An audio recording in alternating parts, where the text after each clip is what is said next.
Alors, en ce début de matinée, je vais tâcher de nous réveiller en abordant quelque chose qui peut vous paraître être de l'ordre du technique. J'ai essayé de ne pas faire dans le réglementaire de trop, mais dans l'ordre du technique avec un dossier que l'école a connu depuis quelques années, que l'école a accompagné depuis quelques années. Il s'agit des passerelles qui ont été élaborées entre deux ministères, en l'occurrence le ministère chargé des Sports et le ministère chargé de la Mer. Pour faire clair, donc, des arrêtés sont parus en juin et juillet dernier, il y a plusieurs mois maintenant, donc, pour mettre en place ces premiers niveaux de passerelles entre ces deux familles de diplômes. Et donc, il nous a semblé intéressant, à l'occasion de ces rencontres, de pouvoir prendre un peu de recul sur la façon dont ce dossier avait été conduit, et les difficultés qu'on avait pu rencontrer, les surprises aussi parfois, et puis de pouvoir justement le partager et éventuellement ensuite pouvoir échanger, discuter, se questionner. Après la présentation que je vais vous faire maintenant. Alors, voilà, ça marche. Très rapidement, pour poser le décor, si ça peut paraître un petit peu théorique tout ça, bon, d'abord ça part d'un terrain de réflexion.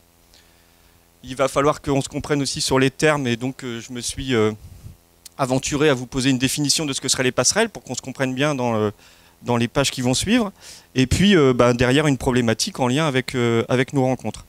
Alors, le terrain de réflexion, c'est, comme je vous le disais, un travail interministériel entre le ministère chargé des Sports et le ministère chargé de la Mer. Ça veut dire quoi derrière? Ça veut dire entre le certificateur des diplômes brevets professionnels, diplôme d'État supérieur, d'un côté, et puis de l'autre, le certificateur du capitaine de sang et capitaine de sang voile en particulier. Dire que envisager de faire des passerelles entre ces types de diplômes, ça pourrait vouloir dire quoi? Ça pourrait vouloir dire une passerelle, c'est un lien entre des certifications distinctes, là on voit bien, établissant un principe de reconnaissance et pouvant prendre des formes diverses. Alors ça peut être des équivalences totales, ça peut être des équivalences partielles, aboutissant à la reconnaissance d'unités de certification. Ça peut être une articulation aussi entre certifications de niveaux différents, j'y reviendrai, qui donne de la possibilité de passer d'un niveau à l'autre. Et puis, pour faire le lien avec ce qui s'est dit hier et ce qui se dira encore aujourd'hui, il y a une problématique derrière nos histoires de diplômes, là, c'est que dans quelle mesure ces projets de passerelle concourent-elles à l'accompagnement des personnes à certifier. Et sur ce terrain, je pense qu'en fait, l'accompagnement dont on parle depuis hier, il peut être certes individuel, on l'a vu avec les travaux d'André, avec les travaux de Serge, mais il peut être aussi collectif, c'est-à-dire à l'échelle d'une cohorte, à l'échelle d'une famille de pratiquants ou d'encadrants. On peut être aussi amené à faire de l'accompagnement collectif, de la même manière qu'on peut être amené à faire de l'accompagnement à l'échelle d'un secteur d'activité, qui consisterait à faire par exemple de l'enseignement et du transport de personnes. Voilà. Alors, pour rentrer un peu plus dans le sujet, et dans les quelques diapos là, qui vont suivre, j'ai néanmoins cherché à scinder le propos en deux parties. Les passerelles, c'est un outil propice à la simplification, et on va voir que c'est dans l'air du temps, mais c'est aussi un outil complexe à organiser. Et du coup, là, je répondrai d'une certaine manière peut-être à ce que j'ai parfois entendu dans les couloirs de ce bâtiment, quand en parlant des passerelles JS Affaires Maritimes, on me disait « Ah oui, le truc qui n'est pas encore signé, là, quand est-ce que ça arrive? Quand est-ce que ça vient depuis le temps qu'on en parle ?» Voilà, on entendait un peu ça. Et du coup, je reviendrai sur cette complexification qui du coup, est à prendre en compte largement dans nos travaux. Alors, les passerelles, un outil propice à la simplification. Comme je vous le disais, c'est dans l'air du temps que de vouloir simplifier après avoir complexifié sans doute à outrance, chacun dans nos domaines. Donc vous connaissez, c'est une démarche européenne qui existe depuis longtemps. Vous avez entendu parler des accords de Bologne, vous savez, sur les ECTS, là, les crédits formation, enfin cette façon de pouvoir comparer et rendre transférables des circuits de formation qui seraient déclinés dans les pays membres. C'est aussi, à l'échelle nationale, une démarche gouvernementale engagée. J'ai découvert là, ces jours-ci, en faisant la préparation de ce PowerPoint, qu'il y a un nouveau site internet qui s'appelle fairsimple.gouv. Fairsimple.gouv. Voilà. Donc je vous invite, là je ne vais pas cliquer dessus, mais bon, voilà, il faut et vous avez entendu parler de toutes les démarches de simplification dans nombreux secteurs économiques. Quelque part, on doit en faire partie. Je mets ça en relation avec ce que nous disait aussi Madame Annie Lambert-Millon hier, c'est-à-dire nous sommes un ministère où il y a 80 mentions. Alors, il va de soi que ça peut paraître énorme, mais il est difficile de s'y retrouver lorsque, derrière, on s'adresse à d'autres ministères qui ont d'autres logiques, vous verrez plus tard, et qui, du coup, méritent, là, pour le coup, de faire simple. C'est une démarche engagée aussi au niveau des certifications universitaires. J'en parlais avec Serge en 2 mots hier, mais j'ai cru comprendre que dans le domaine universitaire, on passe, ne serait-ce que sur les intitulés des certifications au niveau master, je crois, on passe de 6000 à 250, quelque chose comme ça. Donc on a besoin de faire simple. C'est une demande. Et donc pour ça, les passerelles, elles s'inscrivent sur un terrain favorable pour justement rendre, on l'espère, les choses plus simples. C'est plus simple pour les postulants, parce que le plus souvent, c'est ce que nos stagiaires ici nous ont dit, c'est vu comme un gage de meilleure qualification, de meilleure mobilité professionnelle, permettre de voir leur reconnaissance, leurs compétences transférables. C'est aussi un gage pour les certificateurs de simplification, certes. C'est vu comme un moyen de rendre lisible et attractive leurs filières, cohérentes leurs filières. C'est une façon de les valoriser, donc. Pour les employeurs, quel que soit le secteur économique, eh bien, une passerelle, c'est une solution pour faire face à de la pénurie de main-d'œuvre dans certains cas. Mais ça peut être aussi des solutions pour engager du reclassement professionnel. Et puis tout simplement pour être un outil de développement d'activité, un outil de développement économique. Si à l'intérieur d'une même structure, qu'elle soit par exemple associée au monde de la voile et de pouvoir lui permettre de faire à la fois de l'encadrement, mais aussi du transport, il va de soi que pour l'employeur, on peut imaginer que ça représente une plus-value. Et puis pour les financeurs, enfin, ne les oublions pas, si les passerelles permettent de résumer, de freiner l'inflation des temps de formation, des temps pour obtenir une qualification, eh ben c'est vu comme un gain de temps et de coût. Alors, sur la base donc de cette volonté de simplification, il n'est pas pour autant facile de faire simple, si vous permettez cette redondance, parce que on est arrivé sans doute à chacun dans nos domaines à avoir créé ou laissé se créer un certain nombre d'usines à gaz, comme on dit. Et donc, il est difficile du coup de rendre complexe, de rendre facilitant, en tout cas simplifiant, un paysage qui s'était énormément complexifié. Donc en fait, rendre les choses plus simples, ça prend du temps. Et c'est pour ça que assez souvent, donc j'ai pu entendre, je vous dis, dans les couloirs de l'école, mais quand est-ce que ça sort ce truc-là? Quand est-ce que ça se signe? Ça me rappelle Voltaire qui disait: je suis désolé de vous faire une lettre trop longue, mais j'ai pas eu assez de temps pour la faire plus courte. C'est un peu ça. Alors, du coup, le schéma des passerelles, lui, peut être à géométrie variable. C'est-à-dire quand on rentre dans le moteur, qu'est-ce qu'on va chercher? Est-ce qu'on va chercher des passerelles unilatérales, c'est-à-dire d'un bloc vers un autre, ou est-ce qu'on négocie la réciprocité? Est-ce qu'on envisage des passerelles d'un niveau vertical ou horizontal? Donc niveau vertical, vous voyez, entre niveau 3 et 4 par exemple, ou horizontal, entre des champs, des secteurs distincts? Ou est-ce que, autre possibilité aussi, on envisage des passerelles partielles ou totales de diplômes, ce qui est plus rare et dans notre cas présent, ce qui n'était pas le cas. De la même manière, la question à se poser quand on veut faire plus simple, c'est en cas de réciprocité, ce qui était le cas avec les deux familles de diplômes dont nous parlons, l'unité qui va permettre d'évaluer la réciprocité doit être bien mesurée. Parce que, en fait, au départ, on arrive tous avec nos référentiels métiers, nos référentiels certification, les temps de formation associés, et puis on discute. Mais est-ce que c'est uniquement, par exemple, par le temps de la formation qu'on doit négocier les réciprocités? Ah oui, là, vous nous allégez de temps de formation, donc on va essayer de chercher tant d'heures de formation équivalentes de l'autre côté. C'est peut-être pas la seule et unique possibilité. Il y a peut-être aussi la possibilité d'envisager le dossier par la question de savoir est-ce que le champ d'intervention professionnelle qu'on va chercher est large ou étroit, à quoi nous permet-il d'accéder, est-ce que les modalités, est-ce que cette réciprocité s'évalue aussi par des modalités de certification qui seraient différentes? En l'occurrence, nous, à JS, on est assez marqué par la certification, par les jurys, ce qui est moins le cas, par exemple, dans d'autres familles, en l'occurrence avec nos interlocuteurs, ou par exemple le présentiel, tout simplement. Le présentiel en formation permet déjà de valider des morceaux de cette formation.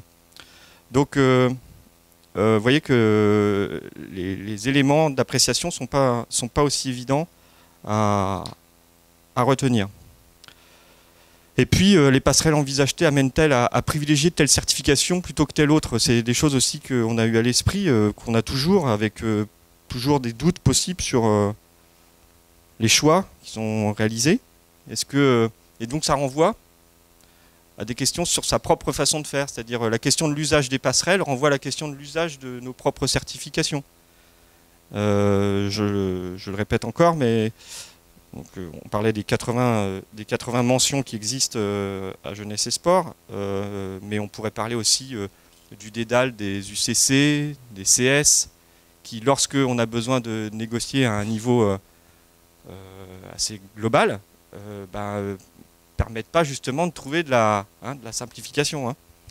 De la même manière, l'usage de passerelles renvoie à la modification de l'équilibre des certifications. Ça aussi, c'est un souci qui peut paraître assez prégnant quand on rentre dans le sujet. C'est-à-dire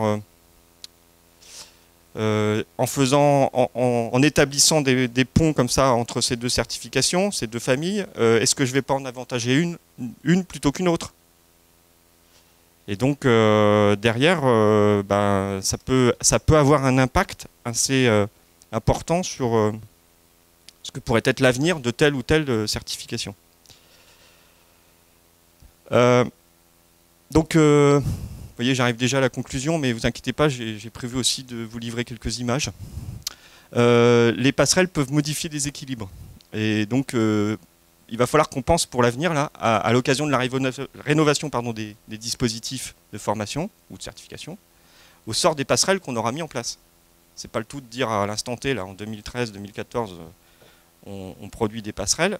Est-ce qu'il va pas falloir les oublier, en fait, lorsqu'on va nous-mêmes rénover nos propres dispositifs. Ne pas oublier ce petit détail-là de l'histoire, quoi. Et puis, enjeux différents selon que l'on envisage des passerelles dans des professions réglementées ou non. Ça aussi, c'est un élément important, il me semble. Pour faire plus clair, avec Jeunesse et Sport, on est sur de la régulation, de la réglementation de profession, en fait, puisque, vous savez, pour pouvoir enseigner, encadrer, animer, etc., il faut avoir un diplôme. Titre, certificat, je passe les détails. Quand donc on agit sur des professions réglementées, finalement, il y aurait deux façons de faire pour rendre les choses plus simples. Soit on dit il n'y a plus besoin de certification, il n'y a plus besoin de diplôme pour faire. Donc ça, c'est une voie radicale. Et puis, il y en a une autre qui consiste à dire non, on va mettre de la simplification parce que justement, on va rendre les choses plus... On va leur permettre de respirer mieux, on va permettre aux apprenants, aux formés, d'aller à droite, à gauche, plus facilement chercher la possibilité de travailler mieux, de travailler plus large, et donc de pouvoir accéder à plus d'activités. Ce que je me suis permis de faire, c'est comment je voyais aujourd'hui le travail qui avait été réalisé. Et donc, par un petit schéma, parce qu'on dit souvent que une image vaut les passerelles. Schéma, juste en dessous. Voilà. Un petit schéma peut permettre... voilà. Puis je vais descendre au fur et à mesure. Parfait. Merci, Michel. C'est bon. Alors, je ne sais pas si au fond on voit bien, mais je me suis permis de schématiser, un peu comme je les vois dans mon esprit. Alors, il y a une balise verte, une balise rouge.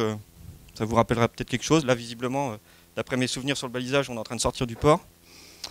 Dans chacune des familles de diplômes, il y a des éléments, des éléments constants qu'on retrouve dans les deux familles. C'est-à-dire que, quels que soient les dispositifs, on va retrouver de la réglementation source dans chacune des familles d'activités. Alors là où le premier problème se pose, par exemple, c'est que la réglementation source, c'est pas la même. Nous, par exemple, on est très cadré par notre code du sport, par des éléments liés au droit de la formation, liés aux constructions de l'Union européenne. On est très pénétré par ça. Et ce qui n'est pas le cas, par exemple, aux affaires maritimes, où eux, ils sont sur la déclinaison de réglementations maritimes qui proviennent de l'OMI, l'Organisation maritime internationale. Et donc, du coup, ce n'est pas tout à fait la même façon de penser. De la même manière, d'un côté du schéma, on a des dispositifs de formation, on a des OF, des organismes de formation qui se sont constitués, mais de l'autre côté aussi. Et ils font partie du paysage.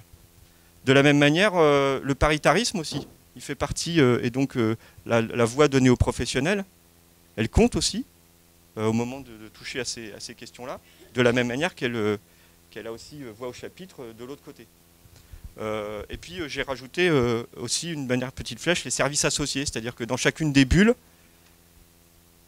il y a des services qui sont là pour dire attendez, si vous allez vers les passerelles, c'est peut-être pas, attention, il faut faire attention parce que c'est peut-être pas la bonne solution, en tout cas pas comme ça, allez-y mollo. Voilà, on entend ça dans les couloirs. Et du coup, alors je vais essayer de descendre, voilà. Du coup, on rencontre des difficultés. Ça n'empêche pas de signer les textes, hein, vous avez vu, ils sont parus, mais ça n'empêche pas donc de rencontrer des difficultés. Nous, on est par exemple dans nos formations, on est marqué par la mise en alternance. On en parlera, on en a parlé suffisamment dans nos formations. De l'autre côté, on parle d'expérience professionnelle à valider. Et c'est pas pareil. D'un côté, vous avez de l'alternance qui est pendant la formation, chez nous. Et puis, de l'autre côté, vous avez de l'expérience professionnelle à valider, du temps d'embarquement à justifier à l'issue de la délivrance de votre diplôme, pour ensuite obtenir votre brevet. Il y a des dispositifs de certification qui ne sont pas les mêmes non plus. Nous, on est organisé sur le modèle objectif à réaliser, enfin à obtenir, à maîtriser, alors que dans la déclinaison aux affaires maritimes, par exemple, ils sont très marqués par... il y a un petit écho là d'un coup. Ils sont très marqués par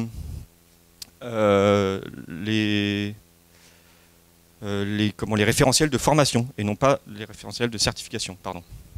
De la même manière que nous, on est marqué par l'individualisation de la formation, ce qui est beaucoup moins le cas avec nos interlocuteurs. Et puis enfin, ça peut paraître être un détail, mais on n'utilise pas le même vocabulaire. Pas toujours. Et du coup, ça aussi, ça pose des problèmes. Parce que avant que nos interlocuteurs comprennent que, par exemple, s'agissant de la sécurité, bien sûr qu'on on fait la même chose dans nos formations, mais on ne le dit pas pareil dans nos référentiels.